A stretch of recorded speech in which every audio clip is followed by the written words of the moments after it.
Guys, just imagine, ನಿಮ್ ಮನೆ ಸುತ್ತಮುತ್ತ ಇರೋ ಯಾರೋ ಒಬ್ರು ತನ್ನ ಮಗಳಿಗೆ ಹೆಬ್ಬಾವಿನ ಜೊತೆ ಮದ್ವೆ ಮಾಡ್ಸಿದ್ರೆ ಹೇಗಿರುತ್ತೆ? ಕೇಳಕ್ಕೇನೆ ತುಂಬಾ ಭಯ ಆಗ್ತಿದೆ ಅಲ್ವಾ? ಈ ಚಿತ್ರದಲ್ಲೂ ಒಂದು ಹುಡುಗಿಗೆ ಹೆಬ್ಬಾವಿನ ಜೊತೆಲಿ ಮದ್ವೆ ಮಾಡಿ ಫಸ್ಟ್ ನೈಟ್ಗೂ ರೆಡಿ ಮಾಡ್ತಾರೆ. ಈ ರೀತಿ ಮಾಡೋಕೆ ಕಾರಣ ಏನು? ಈ ತರದ ಮೂಢನಂಬಿಕೆಗಳಿಂದ ಏನೆಲ್ಲ ಸಮಸ್ಯೆಗಳಾಗ್ತಿದೆ ಅನ್ನೋದೇ ಪೂರ್ತಿ ಕತೆ. ಈ ಚಿತ್ರದಲ್ಲಿ 4 ಕತೆ, 4 ಎಂಡಿಂಗ್ ಇರುತ್ತೆ. ಮೂವಿ ಹೆಸರು ಕೋತನೊಡಿ. 2015ರಲ್ಲಿ ತೆರೆ ಕಂಡಿದ್ದ ಅಸ್ಸಾಂ ಭಾಷೆಯ ಹಾರರ್ ಫ್ಯಾಂಟಸಿ ಥ್ರಿಲ್ಲರ್ ಚಿತ್ರ. ಸ್ಟಾರ್ಟಿಂಗ್ ನಲ್ಲಿ ಒಬ್ಬ ವ್ಯಕ್ತಿನ ತೋರಿಸ್ತಾರೆ. ಅವನ್ ಕೈಯಲ್ಲಿ ಒಂದು ಚಿಕ್ಕ ಮಗು ಇದೆ. ಅದನ್ನ ಮಲಗಿಸಿ ಗುಂಡಿ ತೋಡೋದಕ್ ಶುರು ಮಾಡ್ತಾನೆ. ಆಮೇಲೆ ಆ ಮಗುನ ಹೂತಾಕ್ಬಿಡ್ತಾನೆ. ನೆಕ್ಸ್ಟ್ ಕೇಟಕಿ ಅನ್ನುವ ಲೇಡಿನ ತೋರಿಸ್ತಾರೆ. ಅವಳು ನಡ್ಕೊಂಡು ಹೋಗ್ತಾ ಇರುವಾಗ ಒಟೆಂಗ ಅನ್ನುವ ಕಾಯಿ ಹಿಂದೆನೆ ಹೋಗ್ತಿದೆ. ಊರಲ್ಲಿರೋರೆಲ್ಲ ಇವಳನ್ನ ಗೇಲಿ ಮಾಡ್ತಾರೆ. ಒಂದಲ್ಲ ಒಂದಿನ ನಿನ್ ಹಿಂದೆ ಬರ್ತಿರೋ ಕಾಯಿನ ಕುಯ್ದು ಸಾರ್ ಮಾಡ್ತೀವಿ ಅಂತ. ಅರ್ಥ ಆಗದೆ ಇರೋ ವಿಷಯ ಏನಂದ್ರೆ ಅವಳು ಹಿಂದೆ ಆ ಕಾಯಿ ಹೇಗ್ ಫಾಲೋ ಮಾಡ್ತಿದೆ ಅದೇ ದೊಡ್ಡ ಮಿಸ್ಟ್ರಿ. ಇವಳು ಬ್ಲಾಕ್ ಮ್ಯಾಜಿಕ್ ಮಾಡಿನೇ ಹೀಗೆಲ್ಲ ಮಾಡ್ತಿದ್ದಾಳೆ ಅಂತ ಊರಿನ ಜನ ಅನ್ಕೊಂಡಿದ್ದಾರೆ. ಕಟ್ ಮಾಡಿದ್ರೆ ತೇಜಿಮೋಲಾ ಅನ್ನುವ ಹುಡುಗಿನ ತೋರಿಸ್ತಾರೆ. ಇವ್ರ ಅಮ್ಮ ತೀರ್ಕೊಂಡಿದ್ದಾರೆ. ತಂದೆ ಸ್ನೇಹಿ ಅನ್ನುವ ಲೇಡಿನ 2ನೇ ಮದುವೆ ಆಗಿರ್ತಾರೆ. ಇನ್ನು ತೇಜಿಮೋಲಾ ಅವ್ರ ತಂದೆ ಹೆಸರು ದೇವಿನಾಥ್ ಬೇರೆ ಊರುಗಳಿಗೆ ಹೋಗಿ ವ್ಯಾಪಾರ ಮಾಡ್ತಾ ಇರ್ತಾರೆ. ತೇಜಿಮೋಲಾ ಕೇಳ್ತಾಳೆ, ಅಪ್ಪ ನನ್ನನ್ನು ಕರ್ಕೊಂಡೋಗಿ ಅಂತ. ಈ ಸಲ ಬೇಡ, ತುಂಬಾ ದೂರ ಹೋಗ್ತಾ ಇದ್ದೀನಿ, ಮುಂದಿನ ಸಲ ಕರ್ಕೊಂಡೋಗ್ತೀನಿ ಅಂತ ಮ್ಯಾಜಿಕ್ ಎಲ್ಲ ಮಾಡ್ತಾರೆ. ಮಗಳನ್ನ ಚೆನ್ನಾಗ್ ನೋಡ್ಕೊ ಅಂತ ಹೆಂಡತಿಗೆ ಹೇಳ್ತಾರೆ. ನಾನ್ ಚೆನ್ನಾಗ್ ನೋಡ್ಕೋತೀನಿ, ಅವಳು ನನ್ ಮಾತನ್ನ ಕೇಳ್ಬೇಕಷ್ಟೆ, ಅಮ್ಮ ಹೇಳ್ದಂಗೆ ಕೇಳು ಅಂತ ಹೇಳಿ ದೇವಿನಾಥ್ ಅಲ್ಲಿಂದ ಹೊರಡ್ತಾರೆ. ಆ ಕಡೆ ದಡಕ್ಕೆ ಹೋದ್ರೆ ಅಲ್ಲಿರೋ ಊರುಗಳನ್ನ ನೋಡೋಕೆ ಚಂದ ಅಲ್ವಾ? ನನಗೂ ಹೋಗ್ಬೇಕು ಅನ್ನೋ ಆಸೆ ಇದೆ ಅಂದಾಗ ಸ್ನೇಹಿ ತೇಜಿಮೋಲಾ ಕೆನ್ನೆಗೆ ಹೊಡಿತಾಳೆ. ದೇವಿನಾಥ್ ಇಲ್ದೇ ಇರೋ ಸಮಯದಲ್ಲಿ ಇವಳು ತೇಜಿಮೋಲಾಗೆ ತುಂಬಾನೇ ಹಿಂಸೆ ಕೊಡ್ತಾ ಇರ್ತಾಳೆ. ಯಾಕಂದ್ರೆ ತೇಜಿಮೋಲಾ ಇವಳು ಸ್ವಂತ ಮಗಳಲ್ಲ. ಈ ಕಡೆ ಕೆಲವು ಜನರು ಕಾಡಲ್ಲಿ ಏನನ್ನೋ ಹುಡುಕ್ತಾ ಇದ್ದಾರೆ. ಕಟ್ ಮಾಡಿದ್ರೆ ಕೇಟಕಿ ಮನೆಗೆ ಹೋದಾಗ ಹಿಂದೆನೆ ಆ ಕಾಯಿನ ಫಾಲೋ ಮಾಡ್ಕೊಂಡು ಬರುತ್ತೆ. ಅವಳ ಮನೆ ಸ್ವಲ್ಪ ಎತ್ತರದಲ್ಲಿದೆ. ಆ ಕಾಯಿಯಿಂದ ಹತ್ತಕ್ಕೆ ಆಗ್ತಿಲ್ಲ. ಕೇಟಕಿ ಅದನ್ನ ಎತ್ಕೊಂಡೋಗಿ ಮನೆ ಒಳಗಡೆ ಇಡ್ತಾಳೆ. ನಿಜ ಹೇಳ್ಬೇಕಂದ್ರೆ ಕೇಟಕಿಗೂ ಗೊತ್ತಿಲ್ಲ ಆ ಕಾಯಿ ಯಾಕೆ ಇವಳನ್ನ ಫಾಲೋ ಮಾಡ್ತಿದೆ ಅಂತ. ಇನ್ನು ಸ್ನೇಹಿ ದೇವಿನಾಥ್ ಹೊರಗಡೆ ಹೋಗಿರೋದ್ರಿಂದ ತೇಜಿಮೋಲಾಗೆ ಹಿಂಸೆ ಕೊಡ್ಬೇಕು ಅಂತ ನಿರ್ಧಾರ ಮಾಡ್ತಾಳೆ. ಪ್ರತಿಯೊಂದು ಕೆಲ್ಸನೂ ಅವಳ ಕೈಯಲ್ಲೇ ಮಾಡಿಸ್ತಾ ಇದ್ದಾಳೆ. ಒಂದಿನ ತೇಜಿಮೋಲಾ ಫ್ರೆಂಡ್ ನದಿ ದಡದಲ್ಲಿರೋ ಮರದಲ್ಲಿ ಹಣ್ಣು ಕೀಳೋಕೆ ಹೋಗೋಣ ಅಂದಾಗ ಇವಳಿಗೆ ಹೋಗ್ಬೇಕು ಅನ್ನೋ ಆಸೆ ಇದೆ. ಸ್ನೇಹಿ ಹತ್ರ ಕೇಳಿದಾಗ ಒಳಗಡೆ ಕರ್ಕೊಂಡೋಗಿ ಸರಿಯಾಗಿ ಹೊಡಿತಾಳೆ. ಇದನ್ ನೋಡಿ ಹೆದ್ರಿದ್ದ ತೇಜಿಮೋಲಾ ಫ್ರೆಂಡ್ ಅಲ್ಲಿಂದ ಓಡೋಗ್ತಾಳೆ. ಸ್ವಲ್ಪ ಹೊತ್ತಿನ ಹಿಂದೆ ಒಂದು ಗುಂಪು ಏನನ್ನೋ ಹುಡುಕ್ತಾ ಇದ್ರು ಅಲ್ವಾ? ಅವರು ಹುಡುಕ್ತಾ ಇದ್ದಿದ್ದು ಒಂದು ಹೆಬ್ಬಾವುಗೋಸ್ಕರ. ಕೊನೆಗೂ ಒಂದು ಹೆಬ್ಬಾವು ಸಿಗುತ್ತೆ. ಸರಿ, ಹಾವ್ನ ಯಾರಿಗೋಸ್ಕರ ಹಿಡ್ಕೊಂಡ್ ಬಂದಿದ್ದಾರೆ ಗೊತ್ತಾ? ಈ ಊರಿನ ಪ್ರೆಸಿಡೆಂಟ್ಗೋಸ್ಕರ. ಇವರಿಗೆ 2 ಹೆಂಡತಿದಿರಿದ್ದಾರೆ. ಅವ್ರಿಬ್ರಿಗೂ 2 ಹೆಣ್ಮಕ್ಳು ಇದ್ದಾರೆ. ಹಿರಿ ಮಗಳಿಗೆ ಆಲ್ರೆಡಿ ಹೆಬ್ಬಾವಿನ ಜೊತೆ ಮದ್ವೆ ಮಾಡ್ಸಿರ್ತಾರೆ. 2ನೇ ಮಗಳಿಗೂ ಅದೇ ತರನೇ ಮಾಡ್ಸೋದಕ್ಕೋಸ್ಕರನೇ ಈ ಹಾವ್ನ ಹಿಡ್ಕೊಂಡು ಹೋಗ್ತಿರೋದು. ಹಾವ್ ಕಂಡ್ರೇನೆ ಭಯ ಪಡ್ತಿರೋ ಪ್ರೆಸಿಡೆಂಟ್ ಮಗಳಿಗೆ ಅದ್ರ ಜೊತೆಲಿ ಮದ್ವೆ ಮಾಡಿಸಿ ಫಸ್ಟ್ ನೈಟ್ಗೂ ಅರೇಂಜ್ ಮಾಡಿದ್ದಾರೆ. ಅಂದ್ರೆ ಪ್ರೆಸಿಡೆಂಟ್ ಒಬ್ಬ ಸೈಕೋ ಅನ್ಸುತ್ತೆ. ವಿಷಯ ಗೊತ್ತಾದ್ಮೇಲೆ ಊರಿನ ಜನ ಮಾತಾಡ್ಕೋತಾ ಇದ್ದಾರೆ. ಪ್ರೆಸಿಡೆಂಟ್ಗೆ ಹುಚ್ಚಿಡ್ದಿದ್ಯಾ, ಯಾವನಾದ್ರೂ ಹೆಬ್ಬಾವ್ ಜೊತೆಲಿ ಮದ್ವೆ ಮಾಡಿಸ್ತಾನ ಅಂತ. ಇನ್ನೊಂದು ಕಡೆ ಪ್ರೆಸಿಡೆಂಟ್ ನ ಹೆಂಡತಿ ಬಾತ್ಕೋಳಿನ ಪರ್ಚೇಸ್ ಮಾಡ್ತಾರೆ. ಯಾಕಂದ್ರೆ ಹಾವ್ಗೆ ಫುಡ್ ಕೊಡಕ್ಕೆ. ಇದನ್ನೆಲ್ಲ ಪಕ್ಕದ ಮನೇಲಿರೋ ಪ್ರೆಸಿಡೆಂಟ್ ನ 2ನೇ ಹೆಂಡತಿ ಹಾಗೇನೆ ಮಗಳು ನೋಡ್ತಿದ್ದಾರೆ. ಅವರು ನೋಡ್ಲಿ ಅಂತಾನೆ ಆರತಿ ತಟ್ಟೆನೆಲ್ಲ ತಗೊಂಡು ಪ್ರೆಸಿಡೆಂಟ್ ನ ಹೆಂಡತಿ ನೀರಾ ಹಾವು ತಂದಿರೋ ಜಾಗಕ್ಕೆ ಬಂದು ಅಳಿಯ ಮನೆಗ್ ಬಂದ್ರೆ ಯಾವ ರೀತಿ ಗೌರವ ಕೊಡ್ತಾರೋ ಅದೇ ತರನೇ ಆರತಿ ಎತ್ತಿ ಇದನ್ನ ಯಾರು ಕೂಡ ಹಾವು ಅಂತ ಕರಿಬಾರ್ದು, ಇದು ನಮ್ಗೆ ಸಿಕ್ಕಿರೋ ನಿಧಿ ಅಂತಿದ್ದಾರೆ. ಈ ಕಡೆ ಸ್ನೇಹಿ ತೇಜಿಮೋಲಾಗೆ ತುಂಬಾನೇ ಹಿಂಸೆ ಕೊಡ್ತಿರೋದ್ರಿಂದ ಹೊಡೆದಿರೋ ಏಟ್ಗೆ ಇವಳು ಬೆನ್ನಲ್ಲೆಲ್ಲ ಬರೆ ಬಂದಿದೆ. ಅಪ್ಪ ಯಾವಾಗ ಬರ್ತೀರಾ ಅಂತ ಗಾಯಕ್ಕೆ ಔಷಧಿ ಹಚ್ಕೋತಾ ಇದ್ದಾಳೆ. ಪಾಪ ಇವಳು ತುಂಬಾನೇ ಕಷ್ಟ ಅನುಭವಿಸ್ತಾ ಇದ್ದಾಳೆ. ರಾತ್ರಿ ಸ್ನೇಹಿ ತೇಜಿಮೋಲಾ ನಿದ್ದೆ ಮಾಡಿದ್ಮೇಲೆ ಎಲ್ಲಿಗೋ ಹೋಗ್ತಾಳೆ. ದೋಣಿಲಿ ಹೋಗ್ತಾ ಇರುವಾಗ ಇನ್ನೊಬ್ಬ ಸ್ಟ್ರೇಂಜರ್ ಬರ್ತಾನೆ. ಅಂದ್ರೆ ಇವ್ರಿಬ್ಬರ ನಡುವೆ ಅಫೇರ್ ಇದೆ. ನಿನ್ ಗಂಡ ಹೋದ, ಆದ್ರೆ ಅವ್ರ ಮಗಳನ್ನ ನನ್ ಜೊತೆಲೆ ಬಿಟ್ಟೋಗಿದ್ದಾನೆ, ಅವಳಿಗೆ ಹಿಂಸೆ ಕೊಡ್ಬೇಕು. ಇವಳು ಹಣಕ್ಕೋಸ್ಕರನೇ ದೇವಿನಾಥ್ನ ಮದುವೆ ಆಗಿರ್ತಾಳೆ. ಆದ್ರೆ ಇವಳು ಅನ್ಕೊಂಡಂಗೆ ಜಾಸ್ತಿ ಹಣ ಸಿಕ್ಕಿಲ್ಲ ಅನ್ಸುತ್ತೆ. ಅದಕ್ಕೆ ಕೋಪನೆಲ್ಲ ತೇಜಿಮೋಲಾ ಮೇಲೆ ತೋರಿಸ್ತಾ ಇದ್ದಾಳೆ. ಇನ್ನು ಕೇಟಕಿ ಬಟ್ಟೆ ಎಲ್ಲ ಒಗ್ದು ಅದನ್ನ ಇಸ್ತ್ರಿ ಮಾಡೋದೇ ಇವಳ ಕೆಲ್ಸ. ರಾತ್ರಿ ನಿದ್ದೆ ಮಾಡೋಕೆ ಹೋದಾಗ ಆ ಕಾಯಿ ಕೂಡ ಹತ್ರ ಬಂದು ಮಲ್ಕೊಳ್ಳುತ್ತೆ. ಅದನ್ನ ಒಂದು ಕುಕ್ಕೆನಲ್ಲಿಟ್ಟು ಇವಳು ಮಲ್ಕೋತಾಳೆ. ಕಟ್ ಮಾಡಿದ್ರೆ ಪ್ರೆಸಿಡೆಂಟ್ ಮಲ್ಕೊಂಡಿದ್ದಾರೆ. ಅವ್ರ ಹೆಂಡತಿ ಬಾತ್ಕೋಳಿನ ತಗೊಂಡೋಗಿ ಹಾವ್ ಜೊತೆಲಿ ಮಾತಾಡ್ತಾ ಇದ್ದಾರೆ. ಕಾಮನ್ ಆಗಿ ತನ್ನ ಮಗಳನ್ನ ಮದ್ವೆ ಆಗೋ ಅಳಿಯನ್ ಜೊತೆಲಿ ಅತ್ತೆ ಯಾವ ರೀತಿ ಮಾತಾಡ್ತಾರೋ ಅದೇ ತರನೇ ಮಾತಾಡ್ತಾರೆ. ಅಳಿಯಂದ್ರೆ ನಿಮ್ಗೋಸ್ಕರ ನಾನು ಫುಡ್ ತಂದಿದ್ದೀನಿ, ಇದನ್ನ ನೀವು ತಿನ್ನಿ, ನಾಳೆನೆ ನನ್ ಮಗಳ ಜೊತೆಲಿ ನಿಮ್ಗೆ ಮದ್ವೆ ಮಾಡಿಸ್ತೀನಿ, ನೀವು ನಮ್ಗೆ ಸಿಕ್ಕಿರೋದೇ ನಮ್ಮ ಅದೃಷ್ಟ ಅಂತ ಬಾತ್ಕೋಳಿನ ಗೂಡೊಳಗಡೆ ಹಾಕಿ ತಿನ್ನೋಕೆ ಹೇಳ್ತಾರೆ. ತಕ್ಷಣ ಹಾವು ಬಾತ್ಕೋಳಿನ ಹಿಡಿದು ತಿನ್ನೋಕ್ ಶುರು ಮಾಡುತ್ತೆ. ಆಮೇಲೆ ಪ್ರೆಸಿಡೆಂಟ್ ಹತ್ರ ಬಂದು ನಮ್ ಮಗಳ ಮದ್ವೆ ಸಂದರ್ಭದಲ್ಲಿ ನಿಮ್ 2ನೇ ಹೆಂಡತಿ ಹಾಗೇನೆ ಮಗಳು ಇಲ್ಲಿ ಇರಬಾರ್ದು, ಯಾಕಂದ್ರೆ ಅವ್ರಿಗೆ ಅದೃಷ್ಟ ಒಲ್ದು ಬಂದಿಲ್ಲ ಅಂತ ಏನಾದ್ರೂ ಹೊಟ್ಟೆ ಕಿಚ್ಪಟ್ರೆ ನಮ್ಗೂ ಅದೃಷ್ಟ ಒಲಿಯಲ್ಲ ಅಂತ. ಸರಿ, ನಾಳೆ ನಾನು ಅವ್ರ ಜೊತೆಲಿ ಮಾತಾಡ್ತೀನಿ. ಮೂವಿ ಸ್ಟಾರ್ಟಿಂಗ್ ನಲ್ಲಿ ಒಬ್ಬನ ತೋರ್ಸುದ್ರು ಅಲ್ವಾ, ಅದೇ ವ್ಯಕ್ತಿ ಮತ್ತೊಂದು ಮಗುನ ಎತ್ಕೊಂಡ್ ಬಂದು ಕಾಡಲ್ಲಿ ಹೂತಾಕ್ತಾನೆ. ತೇಜಿ ಮೊಲ ಬೆಳಗ್ಗೆ ಮಲಗಿರುವಾಗ ಸ್ನೇಹಿ ಕಾಲಲ್ಲೇ ಒದ್ದು ಎಬ್ಬಿಸ್ತಾಳೆ, ಬಾ ಕೆಲ್ಸ ತುಂಬಾ ಇದೆ ಅಂತ. ಇಬ್ರು ಸೇರ್ಕೊಂಡು ಗೋಧಿ ಹಿಟ್ಟು ಮಾಡೋಕೆ ಕುಟ್ತಾ ಇದ್ದಾರೆ. ಪಾಪ ಅವಳು ನಾರ್ಮಲ್ ಆಗಿ ಮಾತಾಡಿದ್ರುನು ಸ್ನೇಹಿ ತೇಜಿ ಮೊಲಗೆ ಹೊಡಿತಾಳೆ. ನಾನು ಈ ಜಾಗನ ರೂಲ್ ಮಾಡ್ಬೇಕು ಅನ್ಕೊಂಡೆ ಬಂದೆ, ಆದ್ರೆ ನಾನ್ ಅನ್ಕೊಂಡಂಗೆ ಏನು ನಡಿಲಿಲ್ಲ. ಈಗ ನಿನ್ಗೆ ಹಿಂಸೆ ಕೊಡೋದ್ರಲ್ಲಿ ನನ್ಗೇನೋ ಒಂಥರ ಖುಷಿ. ಊಟ ಬೇಕು ಅಂದೆ ಅಲ್ವಾ, ಬಾ ಈ ಹುಳನ ತಿನ್ನು ಅಂತ ಫೋರ್ಸ್ ಮಾಡಿ ಅವಳ ಬಾಯಿಗೆ ತುರುಕ್ ಬಿಡ್ತಾಳೆ. ಪ್ಯಾನಿಕ್ ಆಗಿದ್ದ ತೇಜಿ ಮೊಲ ಅವಳನ್ನ ತಳ್ಳಿ ನೀರಲ್ಲಿ ಬಾಯಿ ತೊಳೆಯೋದಕ್ಕೆ ಟ್ರೈ ಮಾಡ್ತಾಳೆ. ಆದ್ರೆ ಸ್ನೇಹಿ ನೀರ್ನ ತಳ್ಳಿ ಬಿಡ್ತಾಳೆ. ಹೀಗೆ ಸಿಕ್ಕಾಪಟ್ಟೆ ಟಾರ್ಚರ್ ಮಾಡ್ತಾ ಇದ್ದಾಳೆ. ಇವಳು ತನ್ನ ಮಗಳನ್ನ ಚೆನ್ನಾಗಿ ನೋಡ್ಕೋತಾಳೆ ಅನ್ಕೊಂಡು ದೇವಿನಾಥ್ 2ನೇ ಮದ್ವೆ ಆದ್ರು. ಆದ್ರೆ ಇವಳು ಮನುಷ್ಯ ರೂಪದ ರಾಕ್ಷಸಿ. ಮನುಷ್ಯತ್ವ ಅನ್ನೋ ಪದಕ್ಕೆ ಇವಳಿಗೆ ಅರ್ಥನೇ ಗೊತ್ತಿಲ್ಲ ಅನ್ಸುತ್ತೆ. ಇನ್ನು ದೇವಿನಾಥ್ ಒಬ್ರು ವಯಸ್ಸಾದ ವ್ಯಕ್ತಿ ಜೊತೆಲಿ ಕೇಟಕಿ ಮನೆಗ್ ಬರ್ತಾರೆ. ಬಟ್ಟೆ ಹೊಲಿಯೋದ್ರ ಜೊತೆಗೆ ವಾಶ್ ಮಾಡೋಕು ದೇವಿನಾಥ್ ಆರ್ಡರ್ ಕೊಟ್ಟಿರ್ತಾರೆ. ಸದ್ಯಕ್ಕೆ ಇನ್ನೂ ರೆಡಿ ಆಗಿಲ್ಲ, ಆದ್ಮೇಲೆ ತಂದು ಕೊಡ್ತೀನಿ. ರೆಡಿ ಆದ್ಮೇಲೆ ಹಿಂಗೇನೆ ಇರುತ್ತೆ ಅಂತ ಸ್ಯಾಂಪಲ್ ಡಿಸೈನ್ ತೋರಿಸ್ತಾಳೆ. ಇದು ದೇವಿನಾಥ್ಗೆ ಇಷ್ಟ ಆಗುತ್ತೆ.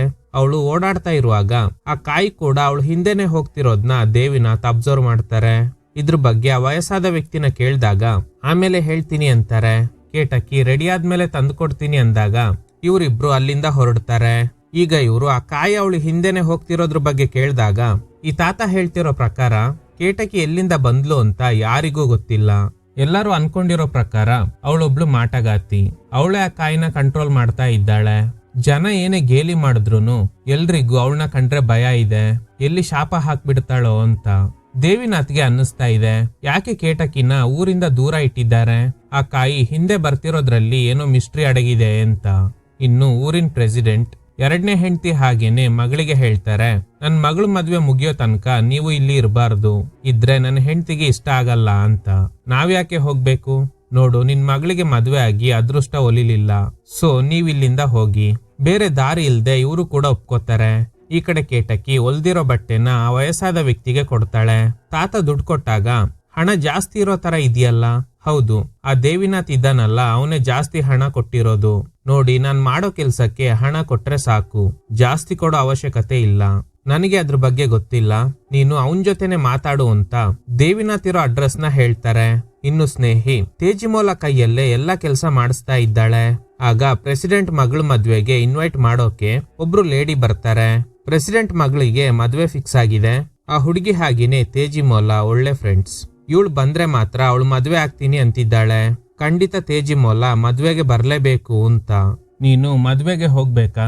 ಹೌದು ಅಂತ ತೇಜಿಮೋಲ ನಗ್ತಾ ಹೇಳ್ದಂಗೆ ಸರಿ ಒಳಗಡೆ ಬಾ, ಇರಿ ಅಮ್ಮನ್ ಜೊತೆಲಿ ಮಾತಾಡ್ ಬರ್ತೀನಿ ಅಂತ ತೇಜಿಮೋಲ ಒಳಗಡೆ ಹೋದಾಗ ಸ್ನೇಹಿ ಎಂದಿನಂತೆ ಇವಳಿಗೆ ಸರಿಯಾಗಿ ಹೊಡಿತಾಳೆ. ಇನ್ವಿಟೇಷನ್ ಕೊಡಕ್ ಬಂದಿದ್ದ ಲೇಡಿ ಬೇಜಾರ್ ಮಾಡ್ಕೊಂಡು ಅಲ್ಲಿಂದ ಹೋಗ್ತಾರೆ. ಈ ಕಡೆ ಕೇಟಕಿ ದೇವಿನಾಥ್ನ ಮೀಟ್ ಆಗಕ್ ಬರ್ತಾಳೆ. ನಾನ್ ಮಾಡಿರೋ ಕೆಲ್ಸಕ್ಕೆ ಹಣ ಕೊಟ್ರೆ ಸಾಕು, ಅದಕ್ಕಿಂತ ಜಾಸ್ತಿ ಹಣ ಕೊಡೋ ಅವಶ್ಯಕತೆ ಇಲ್ಲ ಅಂತ. ನಿನಗೆ ಸಹಾಯ ಆಗ್ಲಿ ಅಂತ ನಾನ್ ಜಾಸ್ತಿ ಹಣ ಕೊಟ್ಟಿದ್ದೆ, ನಿನ್ ಸಮಸ್ಯೆಗೆ ಪರಿಹಾರ ಬೇಕಾದ್ರೂ ಕೊಡ್ತೀನಿ. ಆ ಕಾಯಿ ಹೇಗೆ ನಿನ್ ಹಿಂದೆನೆ ಬರ್ತಿದೆ, ಅದ್ರ ಹಿಂದಿನ ರಹಸ್ಯ ಏನು ಅಂತ.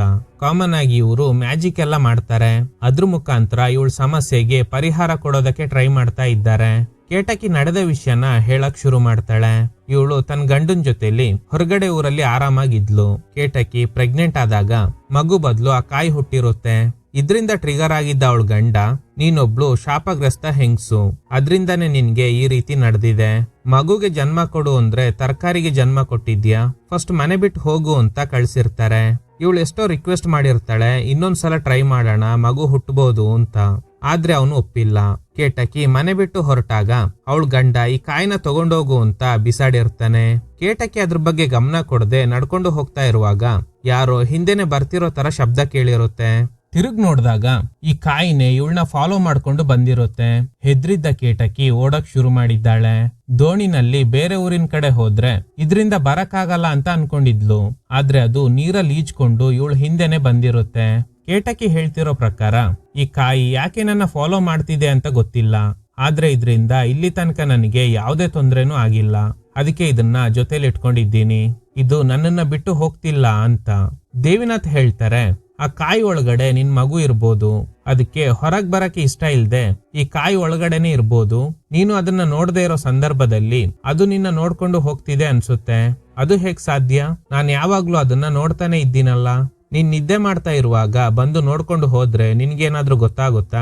ಇವಳಿಗೂ ಅನ್ನಿಸ್ತಾ ಇದೆ ದೇವಿನಾಥ್ ಹೇಳ್ತಿರೋ ತರಾನೇ ನಡೆದಿರೋ ಸಾಧ್ಯತೆ ಇದೆ ಅಂತ.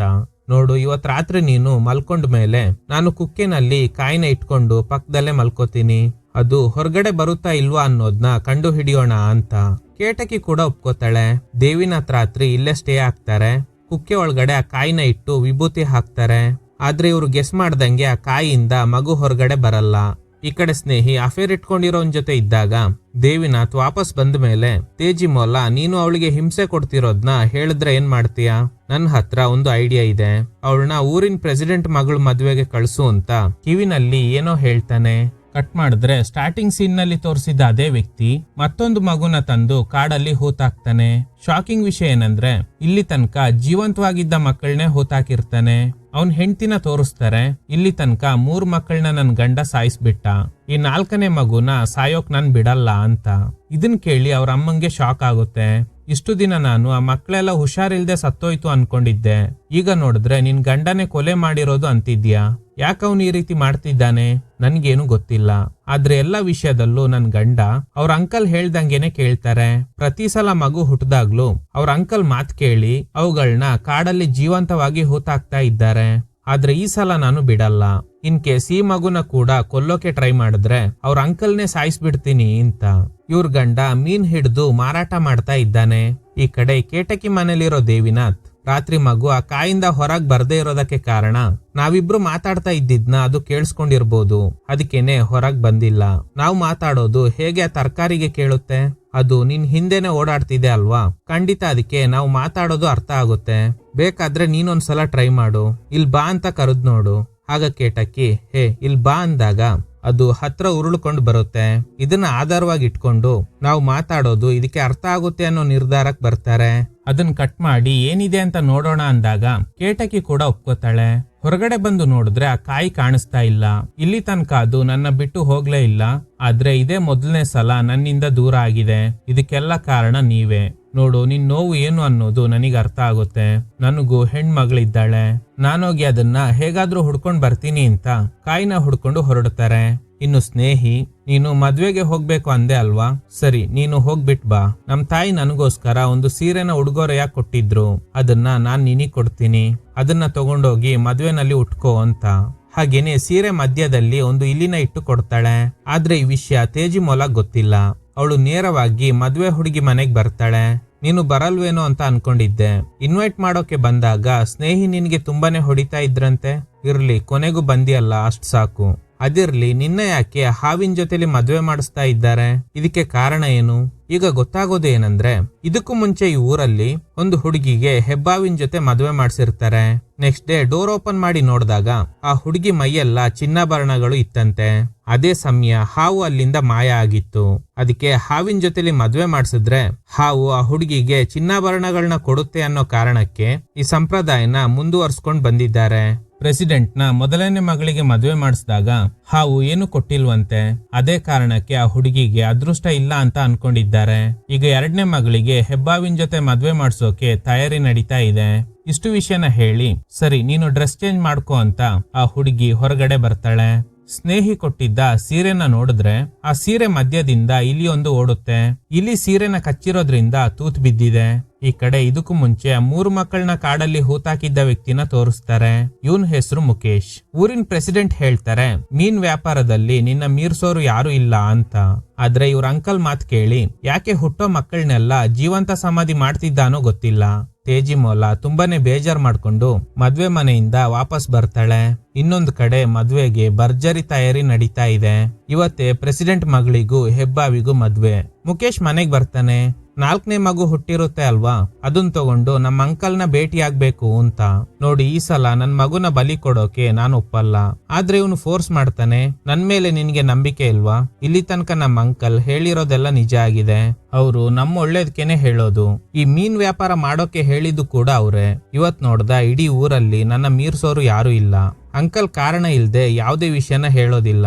ನಾವಿಬ್ರು ಅವ್ರನ್ನ ಭೇಟಿ ಆಗೋಣ ಅಂತ ಹೇಗೋ ಇವಳನ್ನ ಒಪ್ಪಿಸ್ತಾನೆ. ಆದ್ರೆ ಇವಳು ಸೇಫ್ಟಿಗೆ ಒಂದು ಚಾಕುನ ಬಚ್ಚಿಟ್ಕೊಂಡಿದ್ದಾಳೆ.